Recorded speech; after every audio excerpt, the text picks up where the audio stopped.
Here's a good question. Are we supposed to introduce ourselves or something? Yeah. Yeah, we probably should. We have a real show now.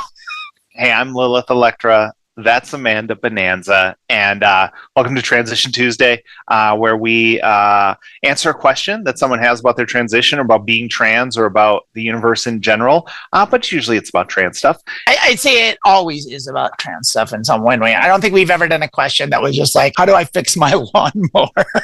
I mean, if someone earnestly asked us a question about... I'm trans. Well, I can't get my lawnmower to work. I'm trans. How do I start a sourdough starter?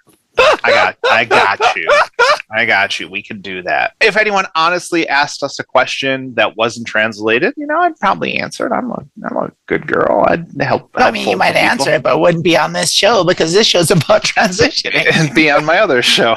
Go to the Breadcast, Lilith's Breadcast. We'll just talk about bread. My thing is, if you ask anyone for advice, there's nothing wrong with that, but it's always like at the end of the day, you really have to decide what's best for you. But this one, some of these, when they aren't advice questions, I kind of like that too. It's just something for open discussion. So I think we got one of those today, and that question is, what misconceptions about being transgender bother you the most?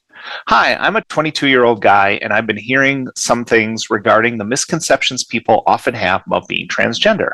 I am curious about the common things people get wrong and what really irritates them the most. Could you share some experiences and explain why they're incorrect? Also, what can someone like me do to be more supportive and help clear up these misunderstandings? That's a great question. That is a great question. And there's so many. There's so many, because there's so many things that people, that ignorant people get all wrong and make so many assumptions. I would be remiss if I didn't start with the hate-inducing horrible stuff, which is that we're pedophiles that groom children and are just perverts that want to get into girls' bathrooms so we can rape women.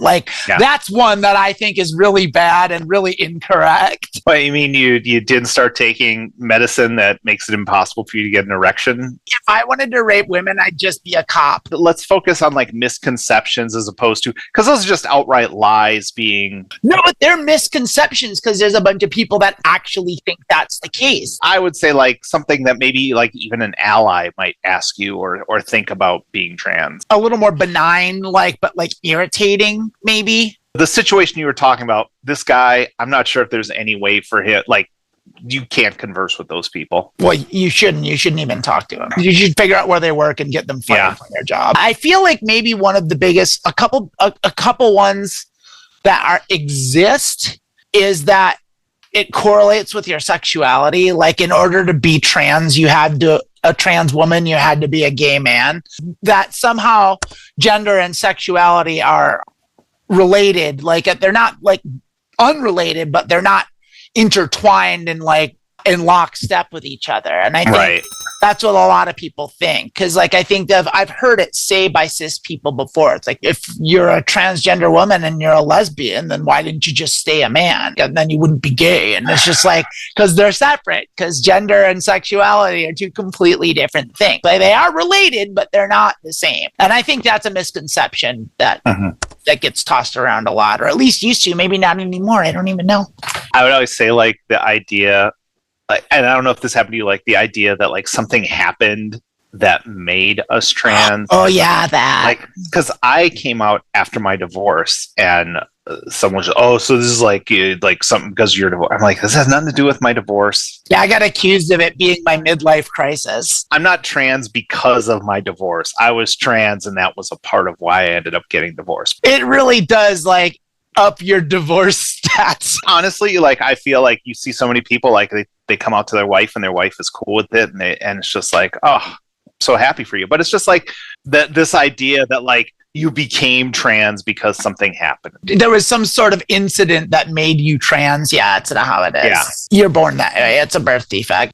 But that's the thing. It's way to look at it. Some people might find that a derogatory way to think of it, but I like to think of it that way, in the sense of just a different way of being. Because it is a medical condition that requires medicine to fix. I mean, we can pretend that's not the case, but it really is. I need the medicine. Honestly, if you think about how sex is like created in the womb. It's like we all start with the same, and then you start getting a little more of this, and then you be, the idea that would all go that right goes 100% of the time. would not go right 100% of the time. It's not that big a deal. I mean, it goes right most of the time. It's usually correct. Like, we're a pretty small percentage of the population. But it's also like weird. It's like, yeah, this happens sometimes, and people are like, see. Well, and that's like the crazy thing about it is like, I don't know why people fucking care so much. Actually, I do know exactly why. Like, it's because they feel so much guilt about any latent homosexual ideas that they have, and we trigger all sorts of stuff for them because they find us attractive.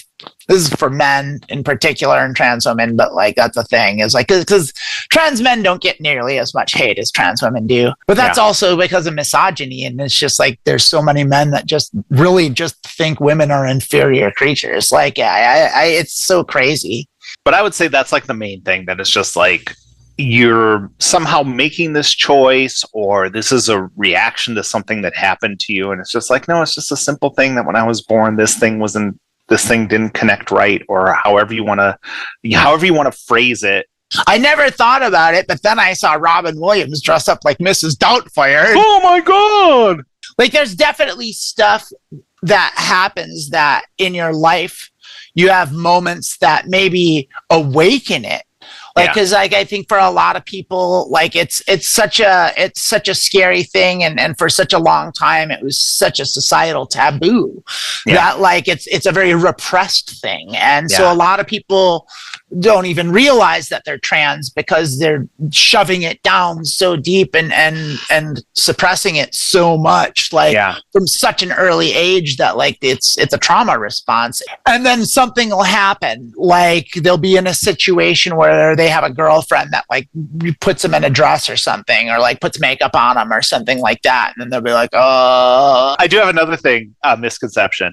I wish people knew how much gatekeeping there was to transitioning, and how much you have to go through. And I've kind of, you and I've joked about this online. Have we ever done it on the shows here? But it's like, to get an appointment to see someone about gender confirmation surgery, I had to get 2 letters from therapists and a letter from my doctor. Yeah, it's crazy. I collected it all, did it, went down, had my first meeting. Like, well, you're not going to get in for surgery within a year, so you're going to have to get all these letters again, because they have to be within a year of you getting the surgery. And it's just so like, stupid. Like, there's no other surgery that I had to get a letter to get my breast augmentation. But if you're a 15-year-old cis girl who wants a breast augmentation, you do not need to get a letter from a therapist to do that. That's crazy. Yeah. And so like, you see stuff is like, they're doing it. The school nurse is doing it. And it's like, the school nurse can't even give out aspirin. What do you mean they're overseeing gender transitions? Get out of here. Well, that goes back to the first thing, initial one of like all the ridiculous, horrible things that hateful right wingers say about us. Can you imagine, like, if you had like a heart problem and you had to go to 3 doctors and get a letter that said you had a heart problem and needed heart surgery, and I had to keep renewing it like it's a passport. My passport's supposed to be coming today. And aside, all trans people out there, if you don't have a passport, get one right fucking now, just in case. Like, get one right fucking now. Be able to leave if shit goes down. You do not need anything to change your gender on your passport.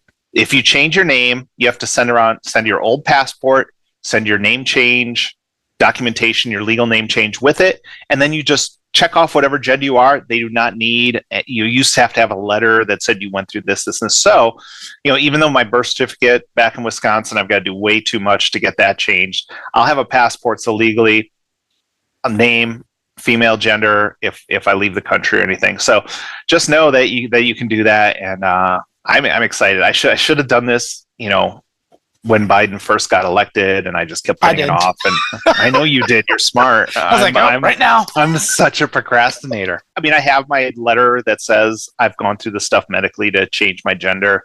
But when I started filling out the paperwork, it's just like, no, you don't need any of that. I'm here in Detroit, and the day after the election, if I got to head to Canada, I'm heading to Canada. I don't think it's going to break bad, but it could. And if it does, I think it's going to break a lot worse than everyone thinks. I don't bet on anything anymore. I expect the worst. You're going to have so many problems if shit breaks really bad, at least if you have your passport, you'll be able to get out.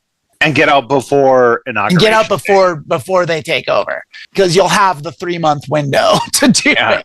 Let's go back to the question. Those are the main misconceptions for me, is that people think it's like you choose to do it or something. Yeah, that it's a choice. That's a huge misconception. Or made you transgender. And then the other thing is like how you transition. Even just like, and this goes back to the misinformation thing. It's like, if you're under a certain age, gender affirming care is not medicine. It's not surgery. Well, that's not necessarily true. Like, I mean, you can get hormone blockers and that's medicine. I think, first of all, you need to get that yes and mindset back. Let me finish my sentence, because I'm talking I'm talking about kids who haven't reached puberty yet.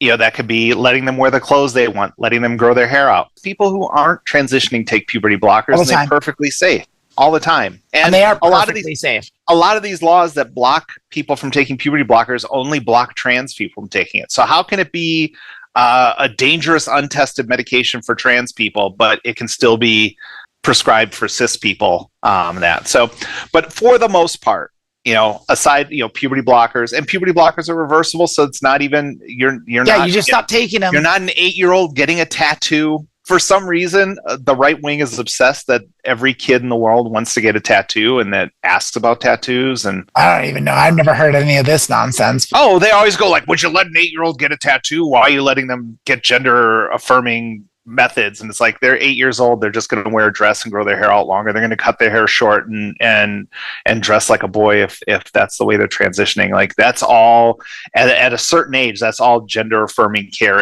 is. They're not. Well, it's just living the life. It's living in accordance with your nature is all it really is. Yeah, which is all it really ultimately is in the end, even with the medicine. People literally believe that 5-year-olds are getting gender confirmation surgery, and it's just like, that's first of all, no one gets that. No child gets that. As an adult, it's really hard to get.